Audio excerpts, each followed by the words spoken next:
जय डोगरी साथियों, मैं डॉक्टर नरसिंह दास, असिस्टेंट प्रोफेसर डोगरी।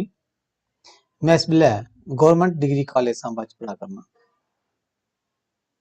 मेरा इस वीडियो का विषय है डोगरी पर्यायवाची शब्द। ये वीडियो बीए सेमेस्टर 1 के विद्यार्थियों लिए है जिन्हें कम्युनिकेशन डोगरी रखे दा। कोर्स का नाम है डोगरी भाषा। कोर्स कोड है UDGTS 102, यूनिट पहला ते विषय है डोगरी पर्यायवाची शब्द। वाक्य भाषा की वो अर्थपूर्ण इकाई है जिहदे राहें मनुखी समाज अपने भाव विचार एक दूसरे कन्नै सांझे करता है ते वाक्य की त्रोड़ने पर शब्द जां रूप सामने आउंदे न। शब्द हर भाषा च बधदे घटदे रौंह्दे न। किश शब्दें गी समाज छोड़ी दिंदा है ते किश नमें शब्द घड़ी लैंदा है, अपनाई लैंदा है। किश शब्दें कन्नै मूल शब्द जोड़ियै किश मूल शब्दें कन्नै शब्दांश जोड़ियै किश नमें शब्द बनाए जंदे न ते प्रयोग च आने जंदे न। इसे चाल्ली उल्टे अर्थ का बोध कराने वाले शब्द ते समान अर्थ दस्सने वाले शब्द भी भाषाएं च पाए जंदे न, जेह्ड़े भाषा दा सरमाया होंदे न।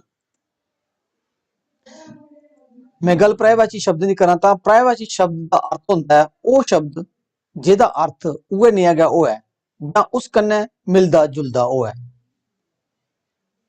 जि'यां जागत एक शब्द है ते मुड़ा वगैरह इसदे पर्यायवाची शब्द गिनाए जाई सकदे न। वैसे हर शब्द दा अपने इतिहास परिवेश ते बक्खरा अर्थ होंदा है जेह्दा प्रयोग इक दे थाह्र दूए दा होना मुनासिब नहीं होंदा, पर फ्ही भी भाशा च बक्ख-बक्ख प्रसंगें च इंदी लोड़ पेई जंदी है। हर भाशा च पर्यायवाची शब्द मती मात्रा च होन एह् लाजिमी नहीं होंदा। डोगरी भाशा इक रज्जी पुज्जी दी भाशा है ते इह्दे च इक शब्दे दे त्रै चार पर्यायवाची शब्द मिली जंदे न। डोगरी पर्यायवाची शब्द डोगरी च प्रयोग होने आह्ले किश शब्द ते उंदे पर्यायवाची शब्दें दी सूची इस चाल्ली है।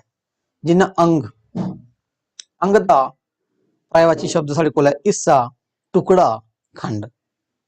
नंबर 2 अंगूर दा दाख, ङूर। नंबर 3 अंधकार, न्हेरा, अज्ञान। इस्सै चाल्ली अहंकार दा पर्यायवाची शब्द है गर्व, अभिमान, घमंड। अकल दा मत, बुद्धि, दिमाग।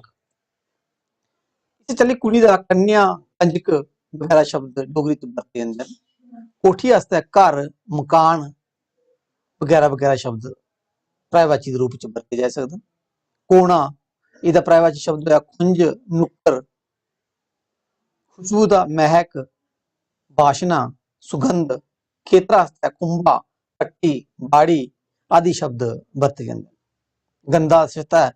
गंधा आस्तै अशुद्ध, अपवित्र, कचा बगैरा शब्द वरते जंदे न। गिल्लू आस्तै बच्चा, ञ्याणा आदि शब्द वरते जंदे न। गुस्से आस्तै रोह, क्रोध बगैरा शब्द दा प्रयोग होंदा है ते चंगा आस्तै शैल, सोहना आदि शब्द वरते जंदे न। आखिर च एह् गलाया जाई सकदा जे डोगरी इक रज्जी पुज्जी दी भाशा है। इस च नेह् बेशुमार शब्द न ते इंदे च पर्यायवाची ते विलोम भी बेशुमार मिली जंदे न ते मते शब्द दी जानकारी आस्तै तुस मेरी कताब संप्रेषण साधन डोगरी दिक्खी सकदे हो। धन्नवाद।